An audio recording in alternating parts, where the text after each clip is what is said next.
बाबा जी की साजी नवाजी गुरु प्यारी सात संगत जी, आप सभी को मेरा प्यार भरा राधा स्वामी जी। गुरु प्यारी सात संगत जी, हमने अक्सर सत्संगों में जहाँ वाणियों में पढ़ा है कि जो लोग गुरु को याद नहीं रखते, जहाँ भजन सिमरन, जहाँ नाम की कमाई, जहाँ शब्द की कमाई नहीं करते, तो उनको जमदूदों के हाथों खराब होना पड़ता है। हम सभी ने ये बात सुनी भी है और पढ़ी भी होगी, पर मैं आज आप सभी को एक सच्ची घटना से रूबरू कराने जा रहा हूँ, जो कि एक पाठी सिंह की है, जो कभी कीर्तन किया करते थे, जहाँ कथा किया करते थे। उनके मुंह से मैंने ये सारी बातचीत सुनी है। नाम तो अभी प्रॉपर याद नहीं है, पर जो मेन बात है आप वो समझने की कोशिश करना। और जो मैं आज बोलने जा रहा हूँ वही वाणी में भी दर्ज है, वही सत्संगों में भी फरमाया गया है, पर ज़्यादा खोल कर नहीं बताया गया। तो मैं चाहता हूँ आप सभी लोग इस साखी से कुछ ना कुछ ज़रूर सीखें। मेरा मकसद किसी को भी डराने का नहीं होगा, सिर्फ बात समझने की है कि गुरु की ताकत क्या है। जिनकी मैं बात कर रहा हूँ उन्होंने अपने मुंह से ये बात बताई है कि वो कथा किया करते थे और ऐसे प्रोग्रामों पे जाया करते थे। जब वो एक दिन पठानकोट के पास कोई प्रोग्राम लगाने के लिए गए, तो वो लोग अब्रॉड बाहर से आए थे, तो उन्होंने उस पाठी सिंह को ऑफ़र किया कि आप ऐसा करो, हमारे पास कनाडा आ जाओ, हम आपका वीज़ा वगैरह करवा देते हैं, तो आप वहाँ पर आकर गुरुद्वारा साहब में कीर्तन करो। तो उस पाठी सिंह ने उनका ये प्रस्ताव मान लिया। कैसे कैसे करके वो कनाडा चले गए। कनाडा जाकर वहाँ उन्होंने धीरे धीरे कीर्तन के साथ साथ ड्राइवरी का काम किया, धीरे धीरे ट्रक चलाने लगे और ऐसे करते करते करीब 5-7 साल का समय निकल गया। एक दिन क्या हुआ कि वो और उनका सहयोगी साथ में दोनों ट्रक लेकर एक शहर से दूसरे शहर जा रहे थे कि अचानक उस आदमी को दिल का दौरा पड़ा। उसे ऐसे लगा कि वो कुछ अंधेरा सा फील कर रहा है। उसने धीरे धीरे करते हुए ट्रक को साइड पर लगाया और उसे इतनी ज़ोर से खून की उल्टी आई, उसे ये भी पता नहीं चला कि वो कब ट्रक से नीचे गिर गया। उसके बाद का हाल उसे कुछ भी मालूम नहीं। वो सिर्फ जब होश में आया तो ये बता रहा था कि मुझे ऐसा प्रतीत हो रहा था कि मेरे आसपास हेलीकॉप्टर वगैरह घूम रहे हैं। वो शुक्र भी मना रहा था कि मैं एक ऐसे देश में हूँ जहाँ पर मेडिकल सहायता बहुत जल्द प्रोवाइड कराई जाती है। उसे पास के ही एक हॉस्पिटल में लेके गए और वहाँ जाकर उसका ट्रीटमेंट हुआ। उसके बाद का हाल उसने पूरे अपने होश में आने के बाद बताया। उसने बताया कि वो मर गया था। अब ये बात उसको कैसे पता चली कि वो मर गया था? हुआ ऐसे कि जैसे उसे हॉस्पिटल लेकर जाया गया, वो बेहोश था और करीब वो डॉक्टरों ने उसे बाद में बताया कि वो करीब 6 से 7 घंटे तक होश में नहीं आया और उसकी पल्स भी जो थी बिल्कुल बंद थी, हार्ट बीट बंद थी।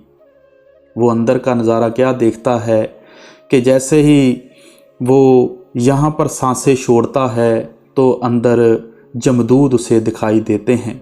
वो जमदूदों की निशानियाँ क्या बताता है कि करीब 7-7, 8-8 फुट वो लंबे हैं और इतने इतने बड़े हाथ, इतने इतने बड़े पैर हैं और वो उसे उठाते हैं। जैसे हम देखते हैं कि जहाँ कनक की कटाई होती है तो वो बिना चप्पल के ही उसे भगाते हुए लेकर जाते हैं। और सबसे बड़ी बात वो बताता है कि वो एक पल भी रुकते नहीं हैं। एक ने मुझे इस बाजू से पकड़ा, एक ने मुझे इस बाजू से पकड़ा, और एक पीछे अपनी चप्पल उतार कर सिर्फ मुझे मारने का काम कर रहा है। वो उसको बोल भी रहा है कि मुझे क्यों मार रहे हो, पर वो किसी की बात सुनते नहीं हैं। बस मारते चले जाते हैं, दौड़ाते लेते जा रहे हैं। कुछ पता नहीं चल रहा, मुंह से पैरों से खून चल रहा है। और वो बोलता है, इतनी हालत मेरी नाजुक थी, मैं आपको बता नहीं सकता। वो दर्द, वो पीड़ असह्य थी, मैं आपको उसका हाल बयान नहीं कर सकता। आप सभी ने वाणी में पढ़ा होगा।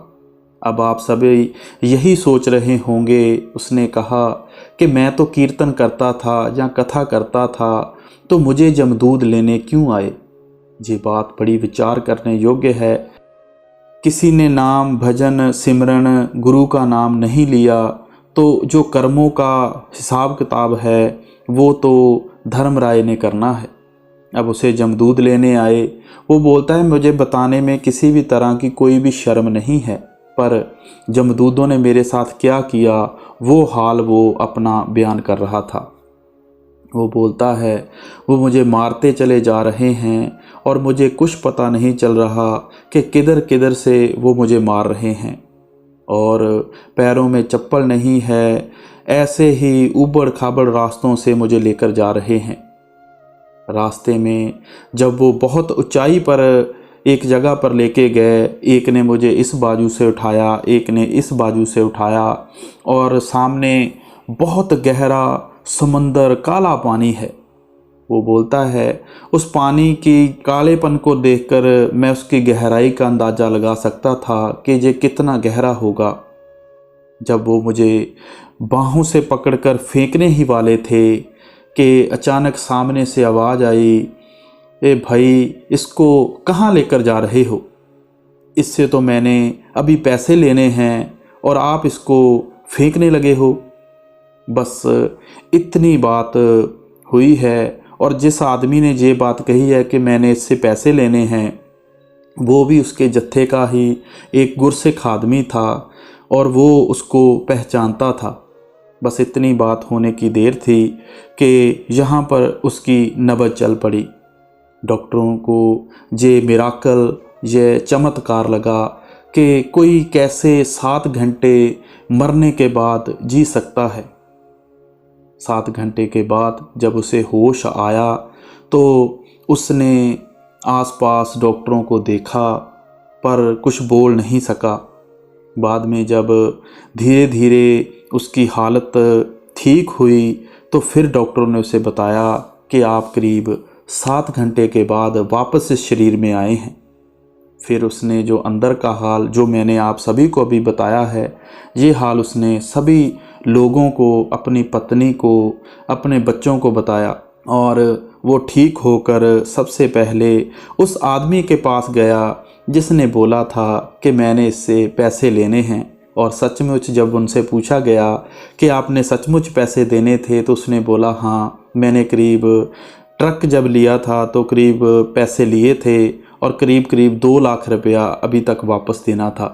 तो बात यह है कि फिर रिपोर्टर ने उनसे सवाल पूछा कि अभी आप अपनी ज़िंदगी में कुछ बदलाव, कुछ चेंज करना चाहते हैं? तो उस पाठी सिंह ने बताया, जी बिल्कुल, अब मैं दिन रात भजन सिमरन करता हूँ और गुरु का नाम जपता हूँ। वो बोलता था कि हाँ, मौत तो एक दिन ज़रूर आएगी, मौत आए जैसे मर्जी आए, पर जमदूत लेने ना आए, क्योंकि जो जमदूत हैं वो बहुत ही हालत नाजुक करते हैं। यही वाणी में फरमाया गया है, यही स्वामी जी महाराज ने फरमाया है, यही गुरु ग्रंथ साहब में दर्ज है। इसलिए गुरु प्यारी साध संगत जी, मेरा मकसद किसी को भी डराने का नहीं है। मेरा मकसद यह है कि अगर बाबा जी जोर देते हैं कि हमें भजन सिमरन करना चाहिए, आखिरी वक्त जिधर ख्याल होगा वही रौ में हम बहना शुरू कर देंगे। अगर हमारा ध्यान भजन सिमरन की तरफ होगा तो बाबा जी लेने आएंगे। और बाबा जी की गोद जो है वो इतनी प्यारी है और रूह फूलों की तरह उस सच्ची दरगाह में जाती है। नहीं तो जमदूत क्या हाल करते हैं आप सभी ने ये सुन लिया है। पढ़ भी सकते हैं आप और मुझे अभी प्रॉपर पाठी सिंह का नाम याद नहीं है, बहुत टाइम हो गया था उनको सुने हुए। अगर कुछ फिर भी पता चला तो हम डिस्क्रिप्शन में लिंक डाल देंगे। सो गुरु प्यारी साध संगत जी, आप सभी से मेरा निवेदन है कि इस बात को आप डरने या डराने की बात ना समझें, सिर्फ गुरु के प्यार को समझें, गुरु की ताकत को समझें कि अगर हम भजन सिमरन करेंगे, जीते जी मरेंगे तो हमें मरने का डर ही नहीं रहेगा। जो लोग गुरु के दर्शन जीते जी कर लेते हैं वो मौत का इंतज़ार करते हैं, फिर वो मौत से नहीं डरते। फिर जब मौत आती है तो गुरु सामने प्रत्यक्ष खड़ा होता है, गुरु अपने आगोश में उस रूह को लेता है और उस सच्ची दरगाह में लेकर जाता है।